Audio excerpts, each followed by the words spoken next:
एबिटिसन कम्पानिखौ जोंनो नाङा जोंनि ट्राइबेल बेल्ट ब्लकआव जों जाहोआ जोंनि ट्राइबेल बेल्ट ब्लकआव जों जाहोआ मानो होनबा जोंहा बे कम्पानि फैबा जोबोद उसुबिदायाव गोग्लैगोन जोबोद उसुबिदायाव गोग्लैगोन मालगामि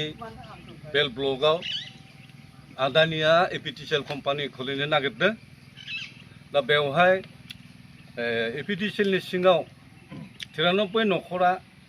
जाय न'खरफोरखौ एपिटिसिएलनि कम्पानिया उच्चेद खालामनो नागिरदों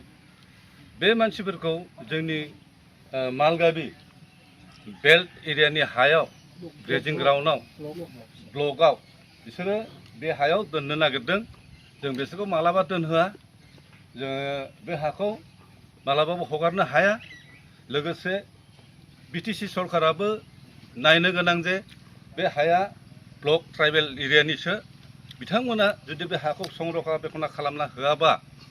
जोङो गोदाव सोराव जागोन जोङो भबिष्यताव अन्धकार जाहैगोन जोङो बे जायगायाव रायजो जानो हानाय नङा बेनिखायनो बिथांमोनखौ जोङो बे हाखौ जेरैखि जायाब्लाबो प्रटेक्शन खालामनानै जाहाथे बेखिनि एलेकानि मानसिफ्रा गामि दरनै दरथामफ्रा जाहाथे मोजाङै भबिष्यताव सुरक्षित जायो बिनि थाखाय आङो खावलायबाय लोगोसे जि हायाव बे 93 न'खरखौ दोनफैनो नागिरदों बे दोनफैनो नागिरनायाव जोङो गले गले खावलायदों जाहाथे बिटिसि सरकारा बे हायाव दोना नांगौबा बिथांमोना जिहेतु बिसोरखौ उच्चेद खालामबाय जेरावखि जाया बिसोरो दोनहैथों नाथाय जोंनि बे बेल्ट एरियानि हायाव ग्रेजिं फोथाराव बेखौ जोङो दोनहोआ दा बेवहाय जोंहा आरो माखासे बुंनांगौ दंबावो जे जोङो 2012 सनावबो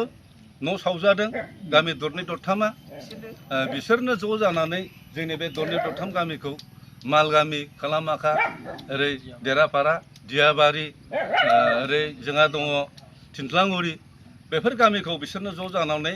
सावफैनाय जादों जायनि थाखाय जों बिसोरखौ बे हायाव दोननो हाया माखासे खोथा दंबावो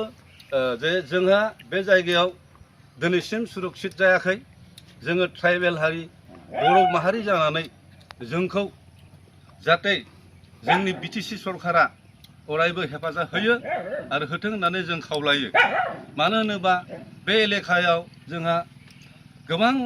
उसुबिदायाव गोलैबाय जोंनि हायावनो जोङो मोसौ गुमनो हाला नाहा मैहा थांनो हाला लोगोसे जोङो बाहेरायावनो ओंखारनो हाला गोबां उसुबिदा फैबाय बिनिखायनो जाहाथे आङो गले गले खावलायो जे बिटिसि सरकारा जाहाथे बेफोर खामानिखौ जोंनो प्रटेक्ट खालामनानै जोंखौ जाहाथे सुरक्षित लाखियो बिनि थाखाय आङो बिटिसि सरकारखौ गले गले खावलायबाय आदानिया बाव कम्पानिखौ खुलिनो नागिरदों जोंनि लकेलिटि रायजो राजाफ्रा अपसन दङ जोङो बेवहाय कम्पानिखौ जानो होआ मानोना जोंहा गोबां जोंनि हा हु बेवहाय थांनो गोनां जादों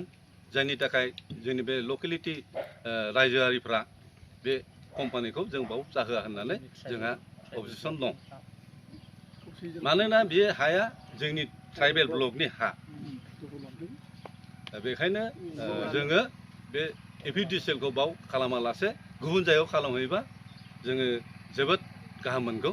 आं बेखौनो बुंनानै